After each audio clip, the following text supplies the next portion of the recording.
Hello everybody, today we are going to explore the uniqueness of downtown KL. Before that, let us go through the location and brief history of KL. KL or Klang Valley is located in the states of Selangor and it is the capital city of Malaysia.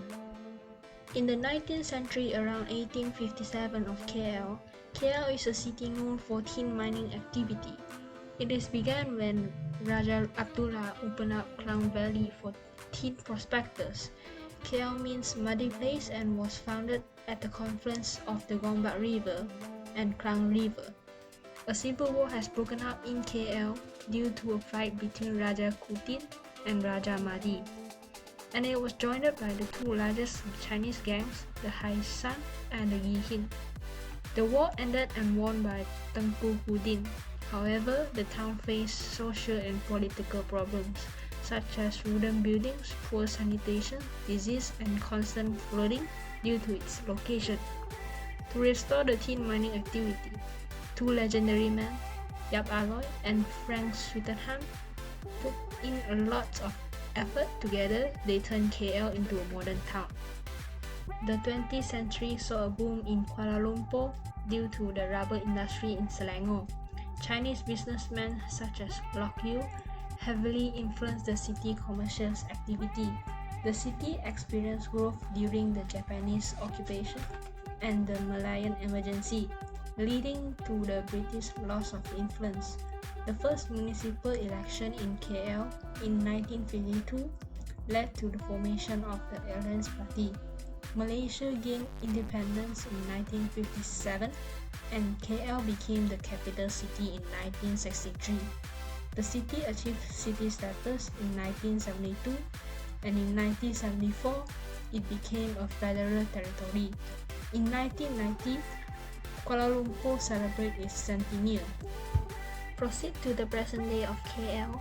KL as a tropical climate city in Malaysia reached 8,622,000 population in the city.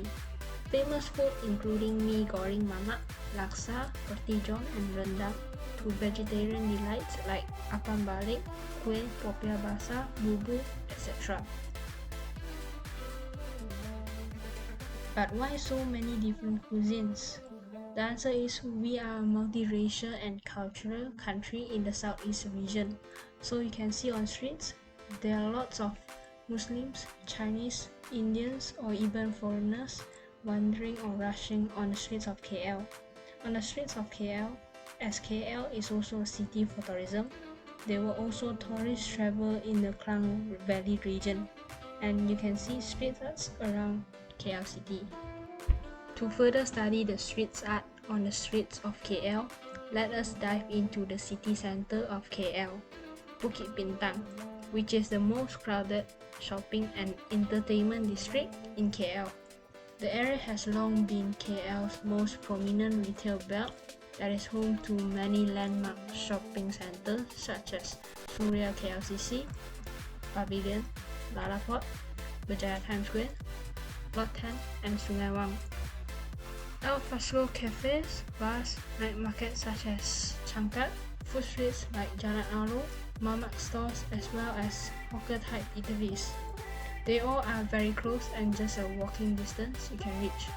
If not, you can choose to take on a ride from KL Central to everywhere around Klang Valley region.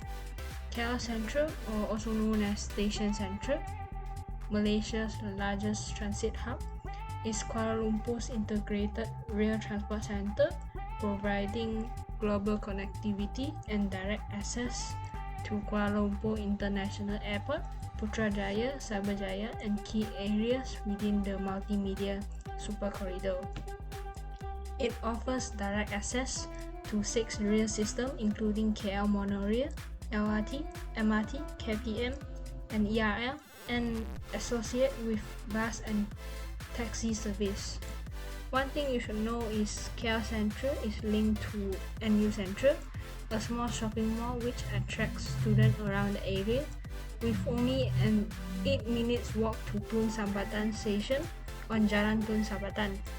This area is popular among tourists and locals, especially among the youths. Almost forgot to mention, most streets and buildings in KL were named after people. For example, Jalan Tuanku Abdul Rahman, Menara Tun Razak, Jalan Sultan Ismail, Bangunan Sultan Abdul Samad, Jalan Mahathir Mohamad, Jalan Lokyu, etc. These streets and buildings in Kuala Lumpur are named after people for one obvious reason. It honors historical figures, leaders, and influential personalities who have contributed significantly to the city or country. Here has a few examples of streets and buildings with people named from it. Back to street art. If you want to see street art, you normally can see them around the old buildings of Bukit Bintang or the walls around Bukit Bintang. Places like Chinatown, KL City Walk, Central Market, and especially the back street of Jalan Alo. Kuala Lumpur City Hall transformed Bukit Bintang Street into art project. The murals, which began in the mid-2018 and were completed in December, features with bright colors and natural imagery of rivers, rainforests, and Southeast Asian fauna. The district also features neon sculpture with cartoony cloud silhouettes that float above the streets. One notable natural inspiration is a water stream painted on the floor, following the path of an aqueous stream that once flowed through Jalan Alo. City Hall has not released the name of the artist involved in the transformation, possibly to emphasize the anonymous, selfless idea of project for the greater good. The next subject to discuss is architecture. The architecture of KL is a blend of old colonial influence, Asian tradition, Malay Islamic inspirations, modern and postmodern mix.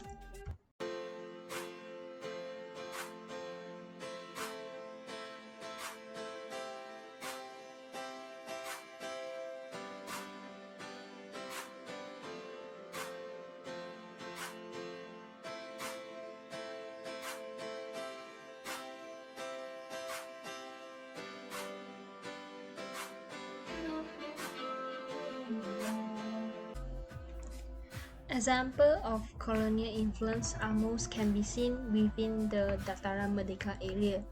These buildings with neo-Moorish and Mughal style of architecture were built at the turn of the 20th century by the colonial power, the Great Britain.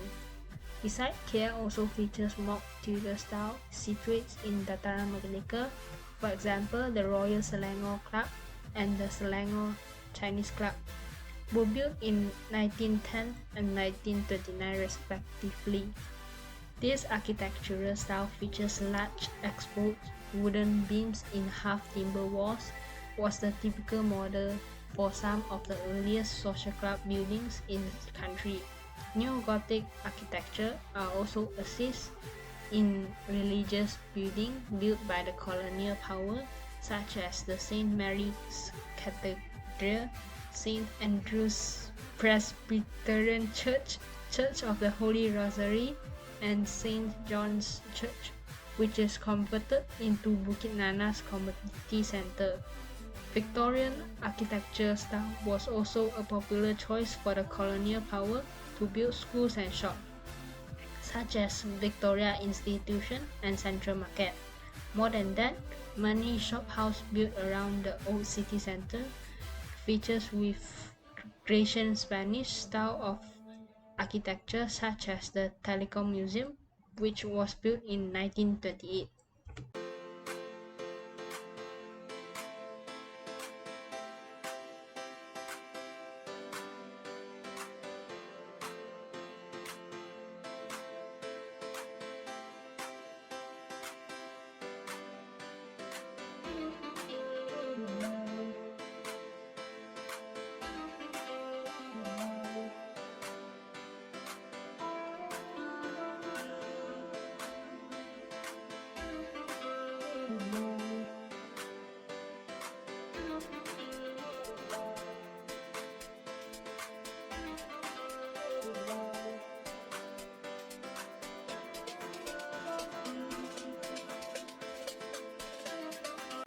Building with modern Malay influence in KL were drew inspiration from everyday traditional Malay items and were mostly constructed in the 80s and the 90s.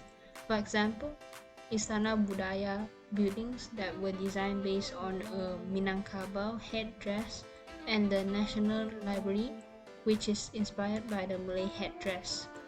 There are also many Islamic architecture featured buildings that resides in Kuala Lumpur, such as the Kiat Tower and many of their masjid. For modern and postmodern architecture style, those tall and new buildings that fills the skyline are all features with this architecture style. For example, the Kuala Lumpur Convention Center and Petronas Twin Tower. Last subject to talk about is related to the people and culture in KL City. Malaysia is a melting pot of cultures, and KL is a microcosm of this diversity. Three major ethnic groups are Malay, Chinese, and Indians, each contributing their customs, traditions, language, and cuisines to the city's culture. Malay speaks Malay and celebrates Hari Raya. The Chinese community speaks Mandarin and celebrate Chinese New Year. Indians speak Tamil and celebrate Deepavali or Thaipusam. Christianity celebrates Christmas. During these festivities, the city comes alive with vibrant decorations, traditional performance, and special culinary delights. Due to multi-religions in the city, you see mosques, temples, and church coexisting throughout the city. For example, Masjid Negara, Batu Caves temples, and Tian Ho Temple in the KL area. English is also widely spoken in urban areas like KL.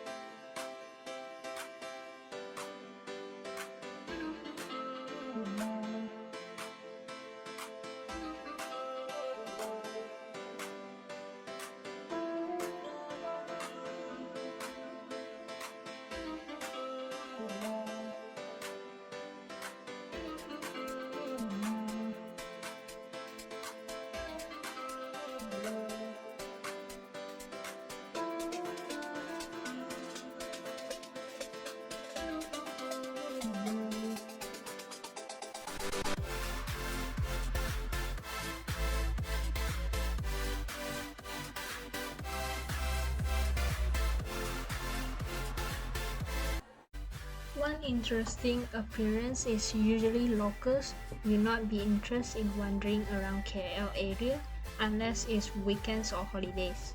On the KL streets, mostly you will see lots of tourists from China, Western countries, and from the Middle East country on the street based on the seasons. I had a chance to have a conversation with Suki, a lady boss who works for 14 years in a Sungaiwang clothes shop, and noted that most local people who shop around to buy things in KL are those really in demand for the things they bought. Most of them are tourists since KL is a tourist attraction. Also, most tourists who came to buy things are attracted by the affordable price in KL. So this is the end of this video. Hope you enjoyed and have a more in-depth insights of the downtown Kuala Lumpur. Thank you.